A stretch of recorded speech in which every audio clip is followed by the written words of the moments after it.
Kami mempersembahkan renungan Santapan Rohani, terjemahan dari renungan Our Daily Bread.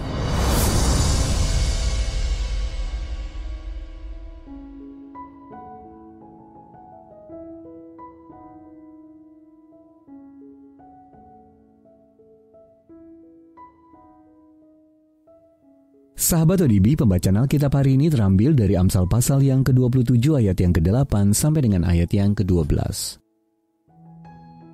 Amsal pasal yang ke-27 ayat yang ke-8 sampai dengan ayat yang ke-12. Seperti burung yang lari dari sarangnya, demikianlah orang yang lari dari kediamannya. Minyak dan wangi-wangian menyukakan hati, tetapi penderitaan merobek jiwa. Jangan kau tinggalkan temanmu dan teman ayahmu. Jangan datang di rumah saudaramu pada waktu engkau malang. Lebih baik tetangga yang dekat daripada saudara yang jauh. Anakku, hendaklah engkau bijak. Sukakanlah hatiku, supaya aku dapat menjawab orang yang mencela aku. Kalau orang bijak melihat malapetaka, bersembunyilah ia. Tetapi orang yang tak berpengalaman berjalan terus, lalu kena celaka. Ayat mas renungan hari ini terambil dari Amsal pasal yang ke-27 ayat yang ke-12 dalam terjemahan bahasa Indonesia sehari-hari. Orang bijaksana menghindar apabila melihat bahaya. Orang bodoh berjalan terus, lalu tertimpa malapetaka.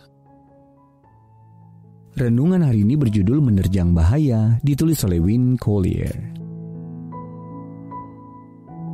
Sahabat ODB, pada tahun 1892, seorang penderita kolera secara tidak sengaja menularkan penyakitnya melalui aliran sungai Elbe di Hamburg, Jerman, ke seluruh pasokan air negeri itu. Dan hanya dalam beberapa minggu 10.000 warga meninggal dunia. 8 tahun sebelumnya, Robert Koch, ahli mikrobiologi asal Jerman, sebetulnya sudah menemukan bahwa kolera ditularkan melalui air. Penemuan Koch tersebut mendorong para pejabat di kota-kota besar Eropa untuk berinvestasi dalam sistem penyaringan yang akan melindungi air di kota mereka. Namun pemerintah kota Hamburg tidak melakukan apa-apa. Dengan alasan biaya dan ketidakpercayaan pada penemuan tadi, mereka mengabaikan peringatan-peringatan yang sangat jelas sementara bencana terus mengancam warga kota mereka. Sahabat ODB, kitab Amsal banyak berbicara tentang orang-orang yang menyadari masalah tetapi menolak untuk bertindak. Dalam Amsal pasal 27 ayat yang ke-12 dalam terjemahan bahasa Indonesia sehari-hari, dikatakan orang bijaksana menghindar apabila melihat bahaya. Ketika Allah memampukan kita untuk melihat bahaya di depan, maka semestinya kita mengambil tindakan untuk mengatasi bahaya tersebut. Berbalik arah adalah salah satu langkah yang bijak. Kita juga dapat menyiapkan diri dengan mengambil langkah-langkah pencegahan yang Dia sediakan. Yang jelas, kita melakukan sesuatu. Sungguh tidak masuk akal apabila kita tidak melakukan apa-apa. Meski bisa saja kita luput menangkap tanda-tanda peringatan dan terus maju menerjang bahaya. Seperti yang dikatakan di dalam ayat yang ke-12, orang bodoh berjalan terus lalu tertimpa malapetaka. Di dalam kitab suci dan lewat kehidupan Tuhan Yesus, Allah menunjukkan jalan yang harus diambil dan memperingatkan kita tentang masalah yang akan kita hadapi. Orang bodoh akan nekat meluncur menuju bahaya. Akan tetapi saat Dia memimpin kita dengan kasih karunia-Nya, kiranya kita mengindahkan hikmat-Nya dan berbalik arah. Sahabat ODB, pernahkah Anda menolak hikmat Allah?